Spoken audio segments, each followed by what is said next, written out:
Plate number 6. Mohs scale. The plate in front of you displays the various levels of hardness of materials and how to measure them. It exhibits a widely accepted way of assessing this, which is known as the Mohs scale of hardness.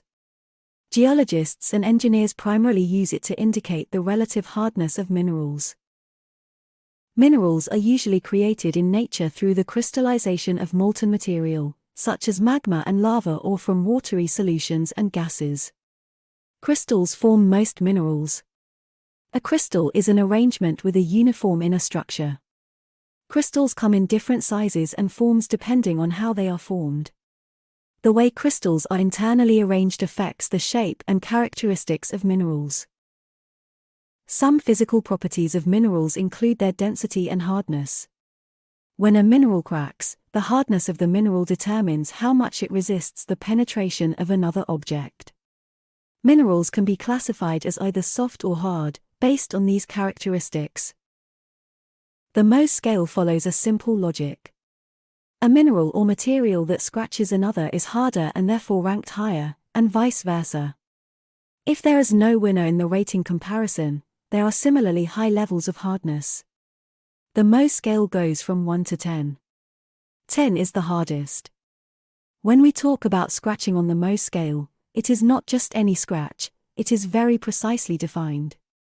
There must be a permanent scratch that can be seen with the naked eye or felt with the fingers and that does not deform. Touch the plate. We will systematically go through the hardness scale, starting from soft and ending at very hard.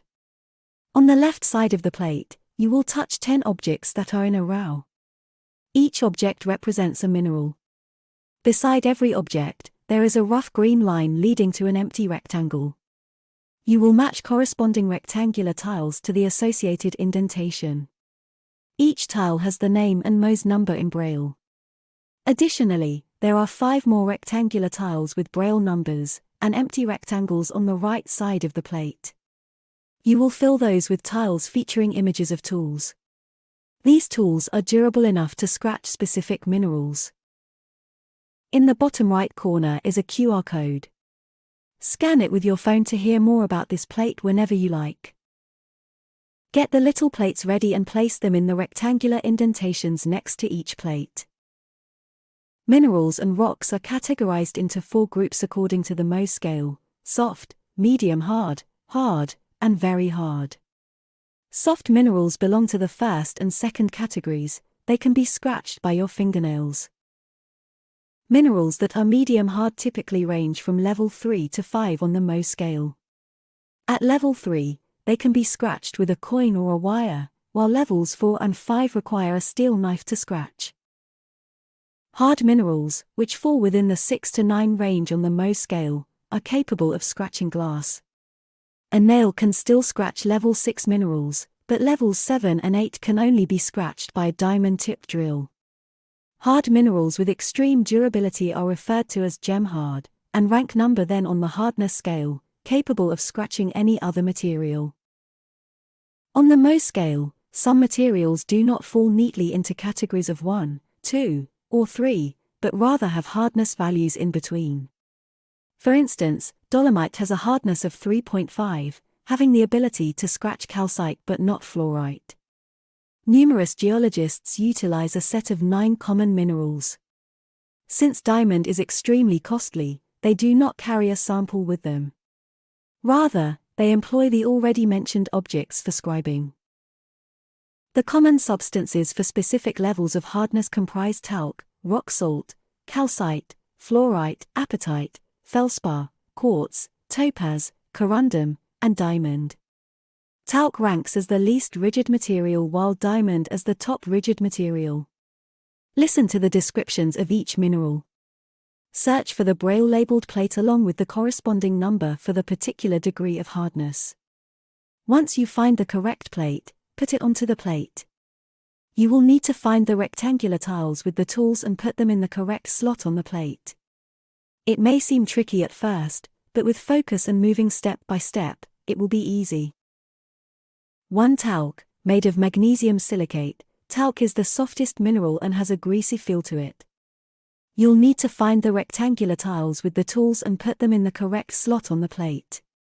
Its surface can be easily scratched using fingernails. Talc typically appears in pale green, white or white-gray tones. It is widely used in various industries, notably in cosmetics. Locate the mineral called talc and put it in the first square at the bottom left corner of the plate. Then, locate the fingerprint relief and fit it into the rectangle at the bottom right corner. Draw a trace of the crystal system sample located on the left. Talc possesses a cubic crystal system that refers to its cube-shaped construction. 2. Rock salt. Rock salt is usually colorless, but can also appear white, gray, blue or yellow. Rock salt is formed by precipitation when salt water evaporates from salt lakes or seas. It is transparent and similar to glass. At room temperature it is very soluble in water. You can scratch it with your fingernail, but not as easily as talc. Find the name rock salt and place it in the next rectangle. You have already placed the plate with your finger and fingernail. Feel the rough green line above the finger that marks this category. Next to the finger is the number 2.5. This represents the hardness of the minerals in this group. Trace the sample of the crystal system on the left. Rock salt also has a cubic crystal system. 3. Calcite. This is an important rock-forming mineral. It is found in limestone, chalk, marble and other rocks. Chemically it is calcium carbonate. In its pure form, calcite is colorless to white, but when contaminated it can take on all sorts of colors: reddish, pinkish, greenish, bluish, brown to black, yellow or lavender. Calcite is often lustrous and is mainly used in construction. This mineral is very easy to scratch with a metal coin. Look for the name of the mineral and place the disc in the matching rectangular depression. Next to the coin is a tile with the number 3.5, which indicates the hardness of the minerals in this group. Key in the sample of the crystal system on the left. Calcite has a trigonal crystal system. For fluorite. Fluorite is also known as fluorspar.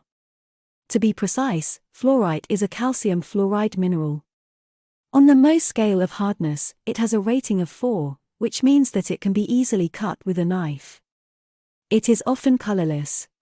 Impurities can make it yellow, green, pink, blue, brown or purple.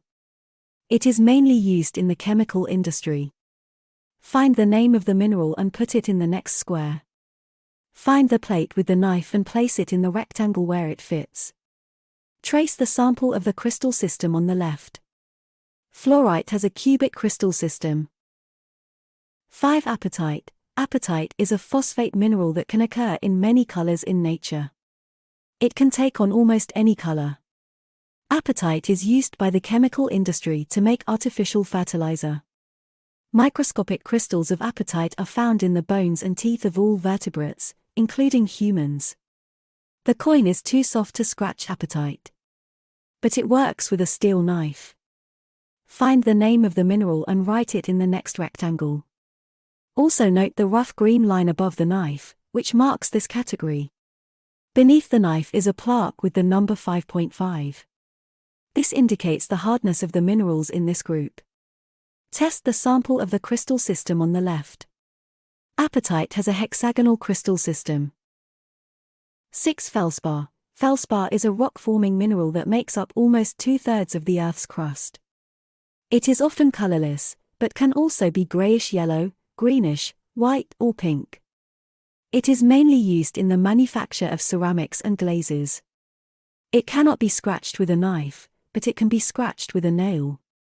Find the name of the mineral and place it in the next square.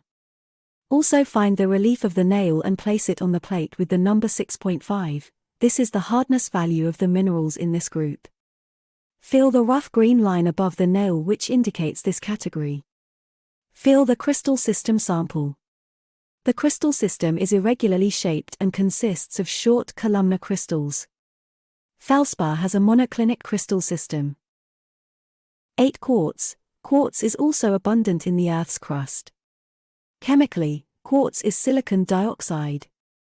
It is usually colorless or white, but can be colored by various impurities. It is a hard, crystalline mineral.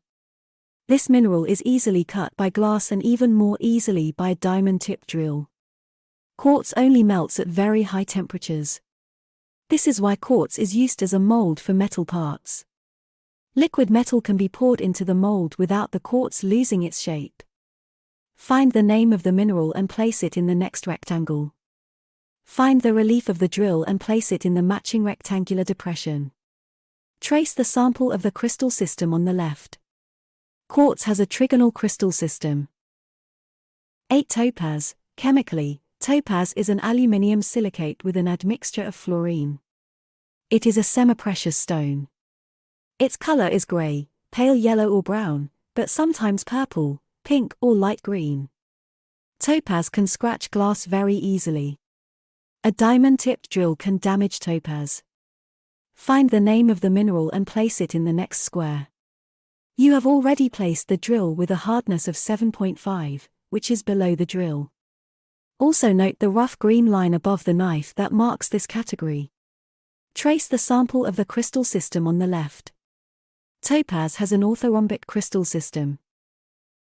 9. Corundum. Corundum is the second hardest naturally occurring mineral of aluminium oxide and is characterized by its strong luster. In its pure form, corundum is colorless. It is used as an abrasive and can cut glass. It is used to make special cutting discs for metal materials.